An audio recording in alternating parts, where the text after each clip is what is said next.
Bonjour amis de geek, je suis en direct du VP Tech Nantes 2014 en compagnie de Tony. Bonjour. Oui, bonjour. Alors qui es-tu? Présente-toi.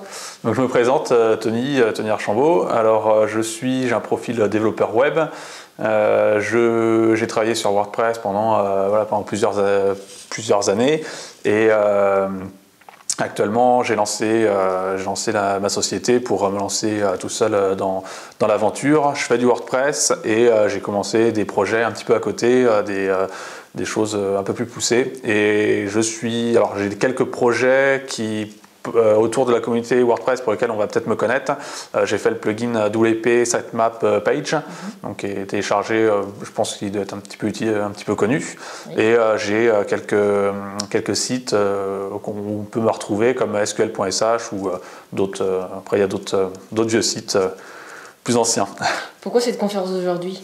Parce que je me suis dit, voilà, un WordPress, c'est bien, on l'installe. Pour le personnaliser, il va y avoir les plugins, les thèmes, et finalement, toutes les données, elles sont dans la base de données, et il faut savoir comment ça fonctionne, d'autant plus que WordPress, c'est un petit peu différent, ça fonctionne différemment. Donc je me suis dit, c'est vraiment quelque chose, il faut aborder le sujet, et il y a tout un tas de choses auxquelles on peut parler autour de ça. Il faut vraiment... on peut démystifier ça pour ceux qui débutent dans WordPress et même ceux qui connaissent déjà WordPress, il y a toujours des choses à apprendre là-dessus. Alors concrètement, quelques petites astuces? Petites astuces, déjà, bon, c'est pas une astuce, mais la base de la base, il faut changer. Règles de base. Ouais, règles de base. Les préfixes dans la base de données, il faut changer le WP underscore. Niveau sécurité, voilà, faut le faire, c'est pas trop dur. On change dans WP config. On met le nom qu'on veut. Voilà, on met du projet. Ouais, voilà, même un nom un peu aléatoire comme ça sécurise. Ça, c'est la base de la base. Après, petite chose intéressante, d'une manière générale. Si le site a peu de visites, en fait, on n'a pas grand-chose à faire. On n'a pas trop besoin d'optimiser, etc. On peut consacrer notre temps autre part. Mais si on sait qu'il va y avoir beaucoup de visites, que c'est un site à fort trafic qui va avoir des milliers de contenus, là, on peut se dire il y a peut-être des choses à faire. Changer le moteur de stockage, on peut s'intéresser aux index. Il y a certains plugins qui n'y pensent pas vraiment, donc c'est quelque chose qu'on peut commencer à regarder, on commence à fouiller un petit peu. Voilà, au niveau des petites astuces, c'est les choses principales, mais après, ça dépend vraiment de l'utilité de WordPress qui est faite. C'est ça. Pourquoi WordPress et pas un autre CMS, justement? Eh bien... Je vais tomber dans la marmite. Moi, j'ai découvert WordPress et j'ai remarqué que c'était très simple. Et c'est très très simple. Au niveau de la base de données, en tout cas, ça c'est d'autant plus simple comparé à d'autres. Et il y a une grosse... c'est très populaire. Donc moi, ce que j'aime bien, c'est quand c'est très populaire, si on a un problème, on recherche sur Google et là, on va forcément trouver quelqu'un qui a eu le même problème, même une dizaine de fois. Et ça, j'adore parce que on sait qu'il va... Enfin voilà, il n'y a pas des choses un petit peu exotiques où on va chercher pendant des heures et des heures.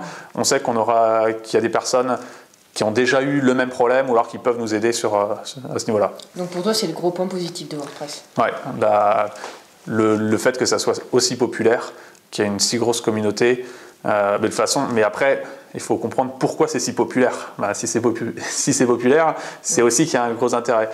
Ce que j'aime bien moi dans WordPress, c'est que au niveau de la communauté qui travaille dessus, on voit qu'il s'intéresse aussi à des aspects comme l'ergonomie, ce genre de choses. Et finalement, on se dit, si on fait une interface avec une bonne user experience, avec une bonne ergonomie, c'est plus simple à comprendre. Et finalement, pareil, pour nos clients, pour des personnes à qui on va installer ça, c'est beaucoup plus intéressant. Et je trouve ça intéressant d'intégrer pas seulement je vais prendre la caricature extrême, mais un pur développeur qui n'a aucune notion d'ergonomie et qui va faire un back-office moche, qui peut faire plein de choses, mais ça va être horrible à comprendre pour quelqu'un qui débute. Si tu avais un dernier mot à nos auditeurs qui nous regardent, un coup de gueule, ce que tu veux, hein. Coup de gueule, non, moi je... tu es gentil, tu es ça. Ouais, je suis gentil. Non, j'espère que ça va continuer sur la même pente. Et après, il faut fouiller, il faut aller voir un petit peu. faut pas hésiter à essayer de découvrir d'autres choses, découvrir d'autres plugins, d'autres manières.